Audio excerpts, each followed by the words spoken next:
Hello, and thank you for joining Clinically Speaking. My name is Dr. Anushka Patchava, and I'm the Deputy Chief Medical Officer at Vitality.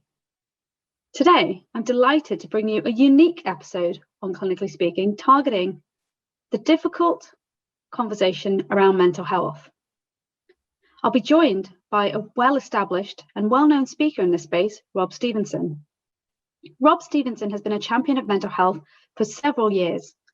He has his own experiences that has brought him on his journey, and most recently has founded FormScore, of a brand of which he is CEO of.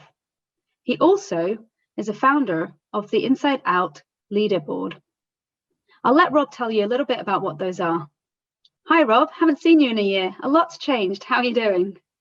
Hey Anushka, great to be here. And yeah, a lot has changed, hasn't it? The world has changed since we last met up. But as a campaigner passionate about inspiring the creation of mentally healthy workplaces, I've had to really kind of flip what I do in the last 12 months, because a lot of it was speaking to audiences and conferences on physical stages, and now it's kind of all remote, which it's took a while to get used to, but I really enjoy doing this now. But I'm a campaigner, and I'm on a mission, as I say, to inspire the positive change on the mental health agenda. And there's a few things I do within that. The InsideOut LeaderBoard is all about helping inspire culture change in organizations by encouraging leaders to say it's okay to talk about mental ill health. And so we publish a list of business leaders who are open about their challenges. And then FormScore, it's a startup that was born actually from a tool given to me by a therapist many years ago, just to track my own mental health and well-being with a score out of 10. So as you can see in my background today, I'm a 6 out of 10, which is average form. I'm kind of battling the combination of long COVID and hay fever right now, Anushka, which I understand just don't work very well together. They affect my sleep.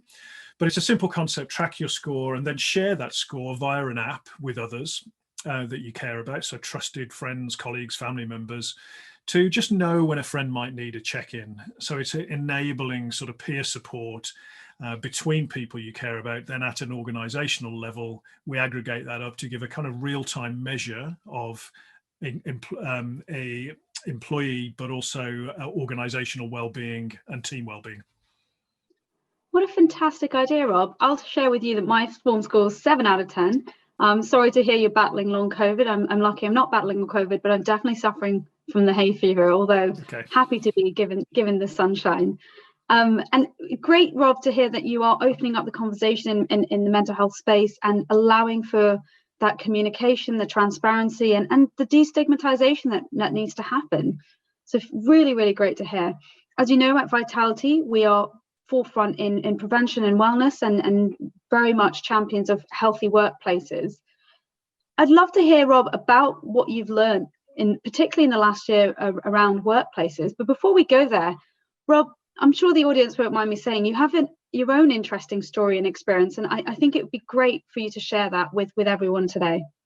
Yeah, thank you, and glad to. And really interested in the point around prevention, first of all, because I think on this journey as a campaigner, what I have learned is a lot of the talk around mental health in the workplace is on mental ill health and supporting people who are struggling. But I think the great opportunity is to focus on preventing people from falling ill or promoting a positive well-being and mental health. So I'm sure we'll talk a bit more about that in a while. But this journey is personal to me. I experienced bipolar disorder, which, for those that don't know, is a mental illness characterized by extremes of mood, from at its worst, deep, dark depression, where I cannot get out of bed, I cannot do my job, and cannot look after my children, through to periods of hypermania where I can take risks, I can seek out risk and believe that I'm always right, and invariably I'm not. And I use the word experience deliberately rather than suffer, because at times I do suffer, but I also experience periods of drive and creativity and an ability to challenge the status quo. And I think it's really important we call out the positives of our mental differences as well as the suffering as well.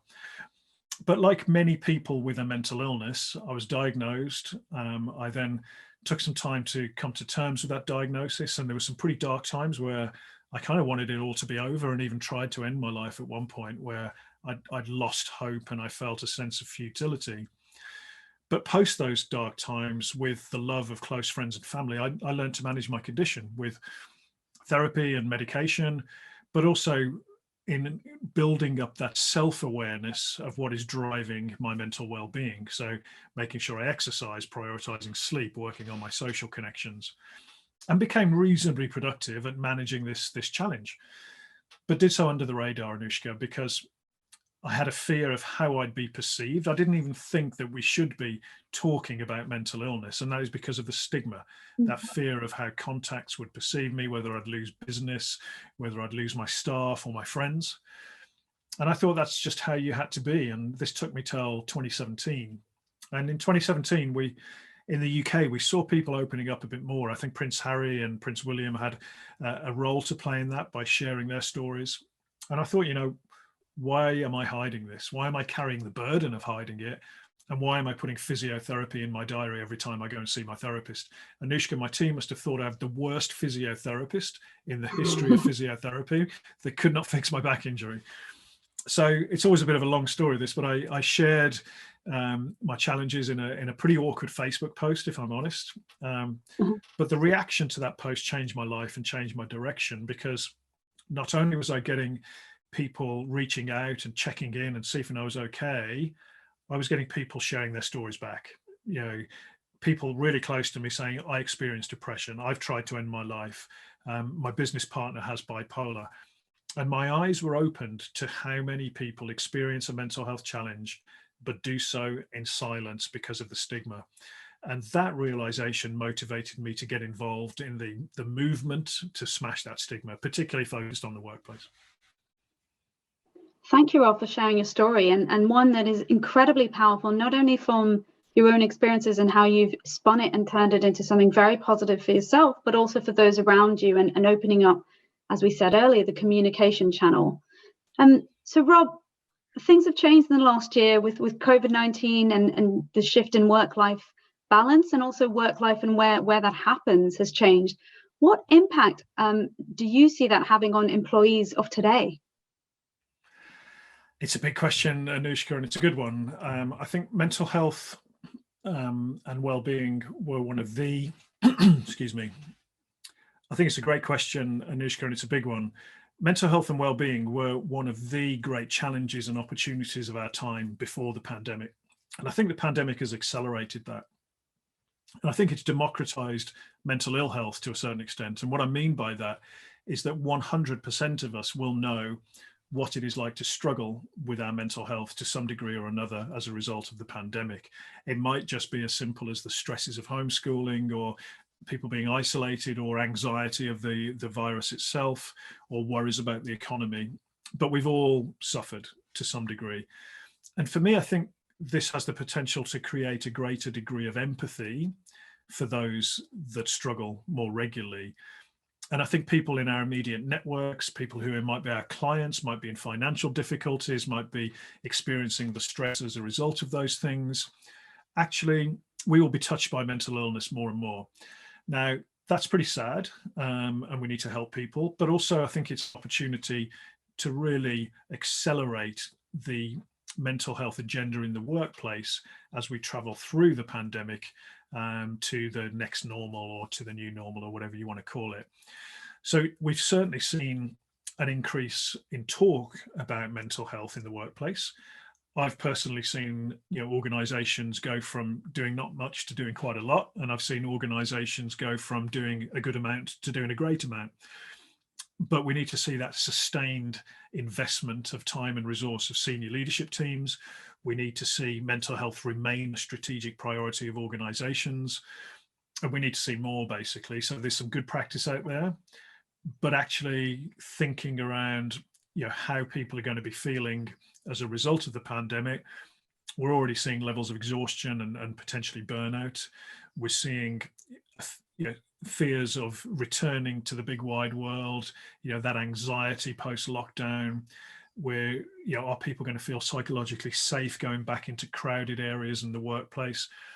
And we're going to be moving to sort of different working models. So I think it's still a perfect storm that we're going to see a lot of challenges coming through.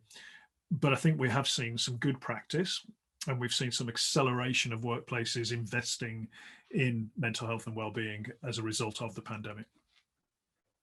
Fantastic, and that's really positive to hear that that has fallen out as a result of the pandemic, that acceleration.